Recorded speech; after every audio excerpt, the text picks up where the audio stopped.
My favorite way to do a provisional cast on is to use a crochet hook and the chain stitch method.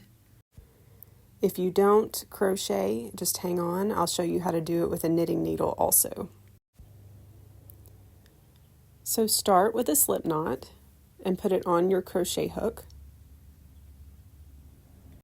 Now I'm left-handed, so I'm actually going to be holding it in my left hand, but it's going to be the same principle. You don't have to know how to crochet to do this stitch. You just need a crochet hook or a knitting needle. Pass your yarn from back to front over your hook and pull it through that slip knot right there. And it actually helps if you hang on to the slip knot with your fingers to keep it from moving around. So then you'll just pull it through. And you just keep doing that over and over. Now what I like to do is to cast on or to chain a few extra stitches than what I need for my cast on.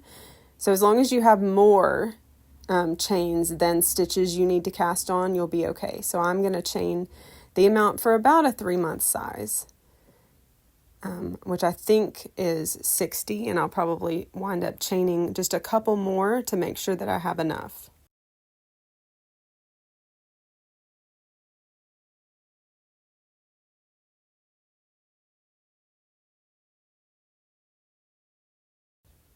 All right, when I've chained enough stitches, I'm going to cut my yarn, and then I'm going to pull it through, and then I'm going to tie a little knot in the end that I just pulled the yarn through, and this is to help remind me which end I'm going to need to start my pickup on, and also which end to unravel first later whenever I put those stitches back on a knitting needle. If the thought of using a crochet hook is too intimidating, grab some double pointed needles or your interchangeable needle tips, and you can do this the knitting method. So make a slip knot, put that slip knot on your knitting needle, tighten it up, and you're just going to yarn over and then use the other needle to pull the one closest to your right hand over it. So it's like yarn over, bind off repeatedly. And that makes the same chain stitch that you would be making on the crochet hook. And it feels, honestly, it feels more comfortable to use the crochet hook to me, but if you're not used to crocheting, then you might find this a little bit easier. You may need to size up your needles depending on how your tension is, if it's too tight or too loose.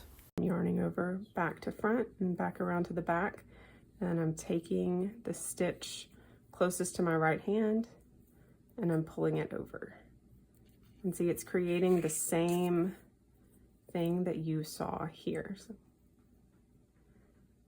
round from the back to the front and then to the back again.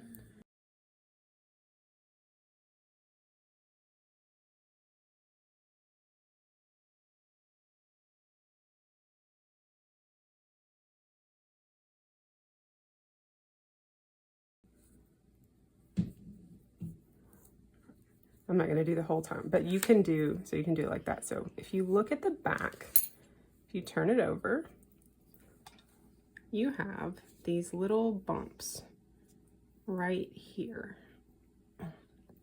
along the bottom. This is where you're going to pick up your stitches. So let's look, I'm going to look on my actual one that I did. This is the one that it's a little bit looser. This is my crocheted one. See all those bumps along the back. So find your knot. So no knot here, knot, knot, there's the knot. So this is the end I'm going to start picking up on. So grab your knitting needle in the size you need to cast on.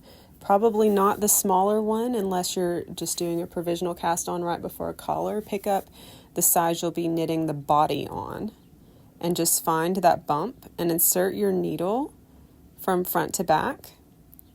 And then take the yarn you're going to use for your sweater, loop it around, and just pick up and knit one stitch. And if you're familiar with picking up and knitting, this isn't going to be really a hard concept. So find the next bump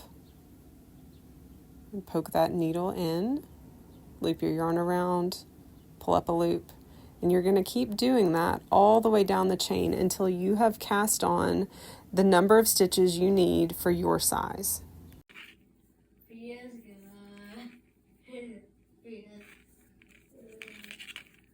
Next one. And it can feel a little bit fiddly, but the other way of doing it to me is even worse.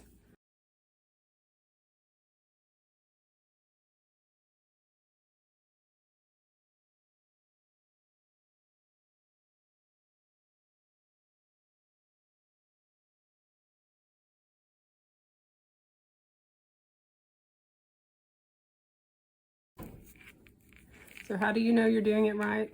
The bottom looks like this.